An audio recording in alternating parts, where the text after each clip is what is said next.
and welcome to Nick and Kristen in the podcast, our newest adventure and possibly our only job for the foreseeable future, other than Kristen being a therapist. But we used to be a morning show, and now we do podcasts. I'm Nick. That's Kristen. We are married, and we have a daughter that's 7.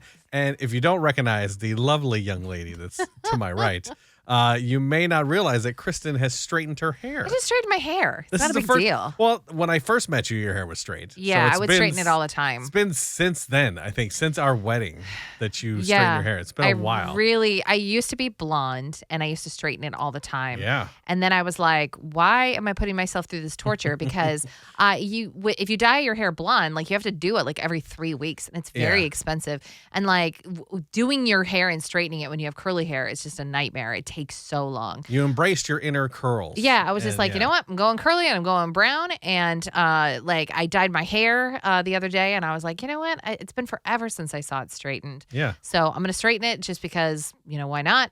And it's weird because I looked at myself afterwards and I went, I look more like a mom than I ever have. You look like classic suburban mom. Yeah, but it's weird. Suburban hot mom. Like we got to get you like a margarita or like something to hold. Not a lush. You look like but you look like one of those like rich, not like wealthy ladies. Housewives of the Orange County. Yeah. Like, it's nothing like that. It's just like, it's weird. I just looked at myself and I was like, because I have like an aged face now as opposed to the last time I straightened my hair. Okay. And I just the difference between that and the style of it is like very like mom. And like, I know nobody parts their hair on the side anymore, but that's like where my part is naturally because of my curly hair. Yeah, I was going to say, was that a choice? Because it is very like classic. Yeah.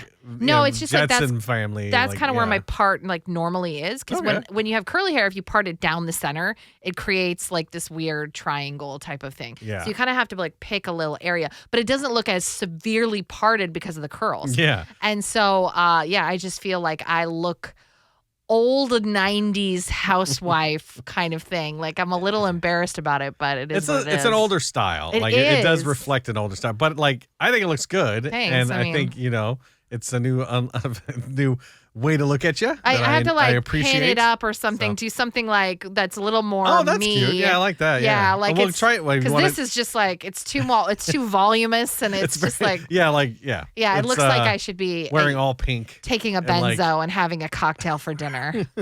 Yeah. Have you thought about trying to go blonde again? No, God, no. Since you now have straightened hair, like I wonder if you could embrace the blonde. Blonde is a young woman's game. Okay. Blonde, there's an expiration date, and I don't know when women hit it. I feel like a lot of women are just hearing this for the first time and probably upset about it. No, but I'm saying like with the blonde, like no, I know they're probably still dyeing their hair. You hit blonde, and I'm talking like the bleach blonde, like what I used to have. If you're blonde and like you have blonde streaks in your hair, like that's totally fine. But like the bleach blonde kind of thing, at some point it starts to age you, and if you choose to do that, that's totally fine. And maybe it was just for me, but like at maybe some this is point, the wake up call you need if you're listening and you dye your hair blonde. No, we're here to provide the outside want. Perspective that if you're 65 and you're still dyeing your hair blonde, and maybe this is maybe take a reassess. You can do it. It's just normally brown. You look a little younger. That's just the rule of thumb. Is it the rule of thumb for you, person? Not necessarily, but it was for me. So okay. So sticking brown. Stop trying to get me in trouble. Sticking brown. And like I don't know how straightening hair works. So like how long does this stay? It's a process. Okay. Like it takes me like a while to straighten it. So I will probably leave this in for probably 2 days. How do you leave it in? I mean, meaning like I won't wash my hair. If as soon as you wash it, it's gone? Yeah, as soon as I wash my hair, like the curls are back. So if it starts raining and it'll start getting frizzy and stuff like that, then I'm just going to wash my hair and be done with it. But also like I hate having dirty hair. Because some people wash their hair like once a week and they'll blow out their hair and then they're good for the week. I have to wash my hair like every 2 days. Okay. I would love to do it more, but then my curls will start falling off. Yeah. But all right, well, I have this for a couple days. So it's interesting. Even like Lily was in the middle of a meltdown today and she stopped. She went, "Did you do something with your hair?" Yeah, I know. It took her a while to notice, for sure. She's like, "Wait a second, what's your hair? Mommy looks different." But to change the subject, I think I saw somebody hide a body today. You said this. You thought you saw you're an accessory to a crime now. Yes. So I have a bowling tournament coming up this weekend, and I went and practiced for it. And on the way back from that, I was getting off the freeway, and there was a big old 1989 like Astrostar van, and there was two guys. It had a moon with a wolf howling at it on the side. It might as well have. Yeah. Like, and there was two guys behind it acting sus. Like they were like moving about, and I was like, "Oh, what's going on here?" Is this on the off ramp? Like, where is on this? the off ramp. So they pulled off to the side off the off ramp, and it looks like they were shuffling. Looks like they were looking for something in the back of their van. And I'm approaching. I'm like, "Oh man, that sucks. These guys broke down." And then the one guy that I see the most, like, looks back at me as I'm coming because I'm the last car in this line of cars. And right as I'm about to pass, he grabs this big thing that looks like it's inside of carpet.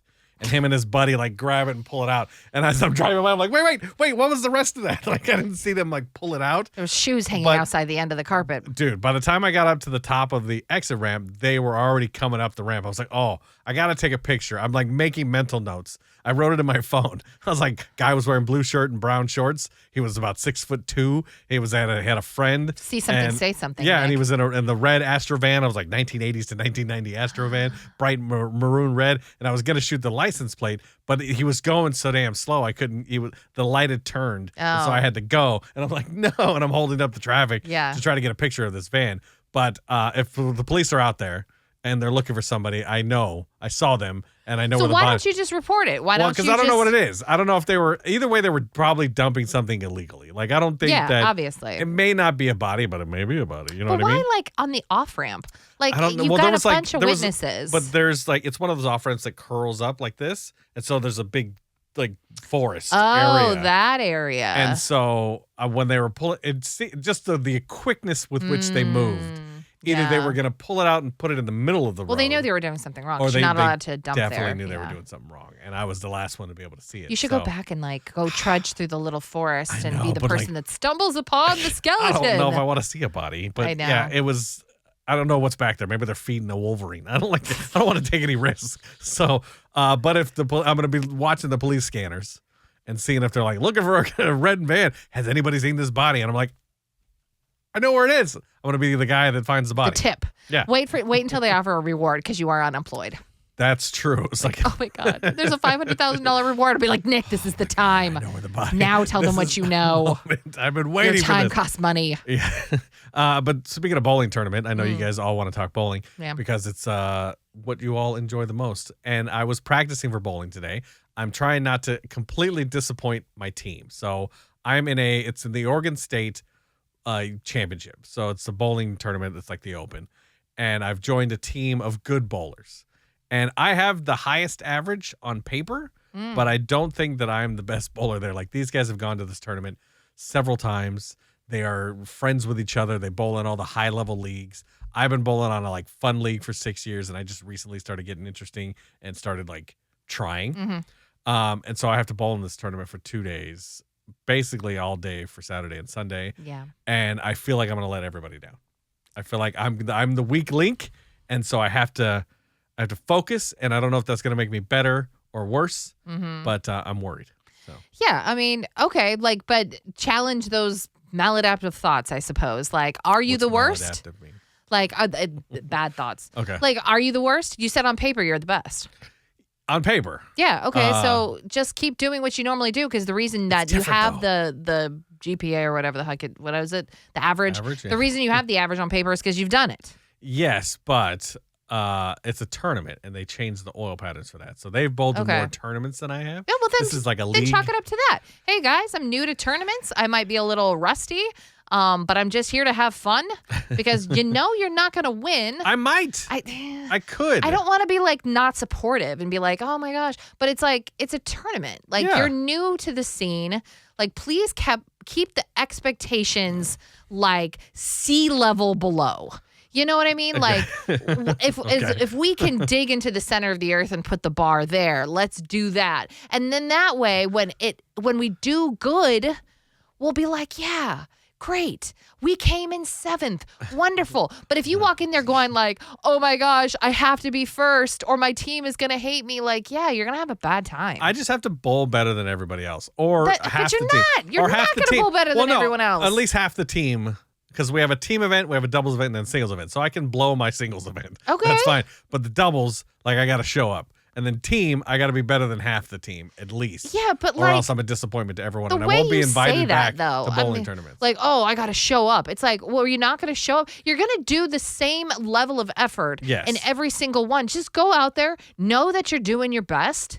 And that's all you can do. It's easy to tell my daughter. No, I know, but like. But at the end of the day, I'm like, this is my fault. I'm terrible. Why did I even try? I should have practiced more. You want to be good. You want to be good. And you're hopeful, and that's great. But like, you also have to like be realistic here. Like, you're not a tournament bowler.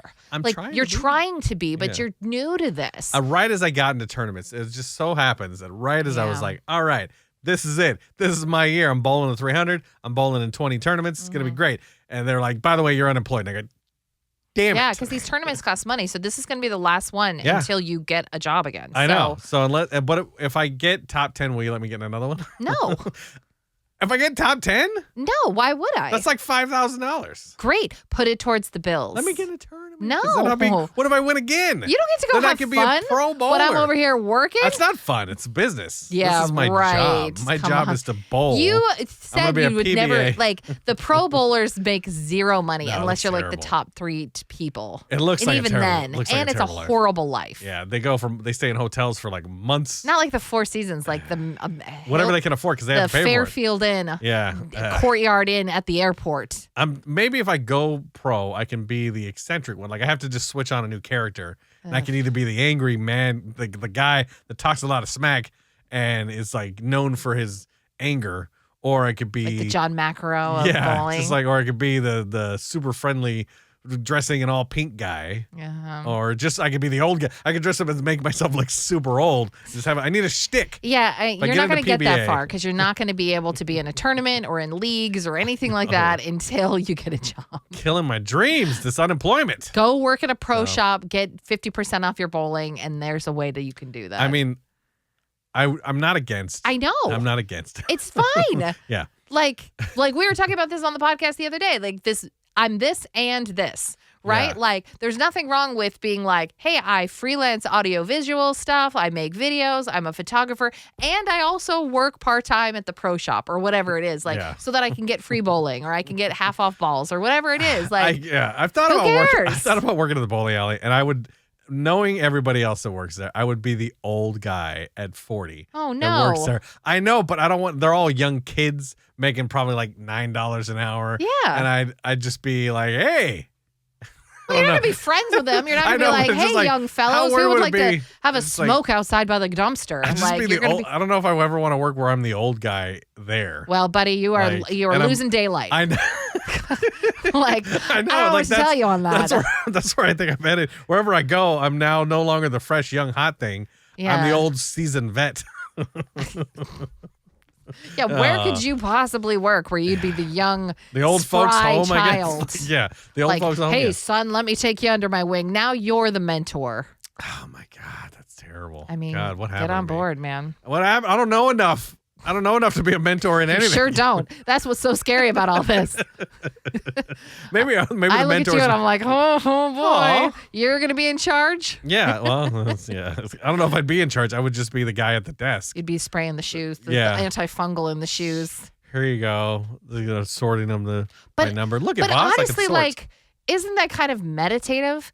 Like, it's not meditative when the bills hit. No, but like I understand. But this idea of like having very little responsibility. And I'm not trying to knock the people that work at the bowling alley because I don't know what their lives are like. Yeah. But at the end of the day, like, I always envision like my retirement, if I ever get there, of like maybe working at like a yard, like a fabric store, part-time, where all I do is just cut fabric. And I go, what do you want? A yard or 2 yards? And they go, okay. And then and like, that's my job, Like, there's something meditative and like slowing down about that. About having a job just to have something to do. Yeah, but it's like repetitive, right? Like, oh, shoes, I spray them, I put them away. Oh, shoes, I spray them. Like, I don't want to say it's mindless, but at the same time, it's like you can kind of be absorbed in your own thoughts while you're doing it. It's predictable, it's repetitive, and I do not thrive in those situations. No, you don't, I guess.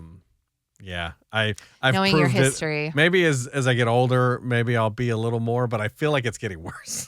Yeah. I'm like I have to remind myself to focus when I'm doing things.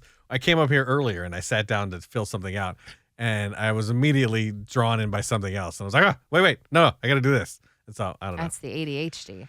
It gets worse apparently as you get older. Who knew? Well, if you're undiagnosed and you start popping up all kinds of, you're like, wait a second, that feels weird. Yeah. Well, I have a therapist in the house to diagnose me. So. Yeah, exactly. But thank you for watching. Don't forget to like, subscribe, tell a friend, share it with everybody, and brag about how amazing we are. So that Nick doesn't have to go work in the pro shop. You can't stop laughing. You barely breathe when you listen to the podcast. Sure. Or you can sponsor me and I'll get a bowling shirt. And feel free to donate your sponsorships onto my shirt and I can sponsor me for tournaments. That's one way I could do it, right? No, if I get a sponsorship? Here's the thing. You make no money. I know, so but any money that comes in goes to the bills. Well, I know, but if like Sam Sealcoat sponsors me, or if Trash Pandas sponsor me, both of you guys I know listen to this podcast. Yeah. Do I get, if they pay for my shirt in the tournament? If they pay for the way in the tournament. Yeah, if they pay for the tournament and I just have to wear their logo on my shirt, I'm sponsored by the Trash Pandas?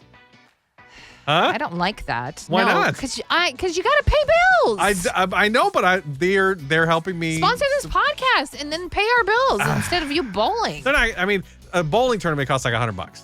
Like, what's that going to do for our bills? I don't know. If you do 20 of them, that's plenty. Well, yeah. I just have logos all over our podcast. Like, hi, everyone. We're brought to you by everyone. At this point, I will sell my soul to Sam Sealcoat and Flooring and Stripping and the Trash Pandas. Deal. All right, you guys heard it. Email me for sponsorship opportunities. Sure, why not?